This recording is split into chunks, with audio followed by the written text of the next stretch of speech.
Walang trabahong madali.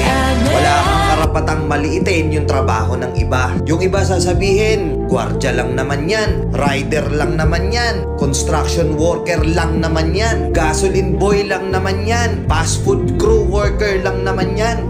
Pucha, nagkaroon lang tayo ng maganda-gandang klase ng trabaho. Akala na natin kung sino na tayong entitled sa mundong to. Minamaliit natin yung mga taong mas mabababa yung sahod sa atin. Pagkakaalam ko kasi, wala kang karapatang maliitin o matahin yung trabaho ng iba hanggat nagtatrabaho sila ng marangal. Walang trabahong madali. Lahat nagdadaan sa hirap. Lahat nagsasakripisyo.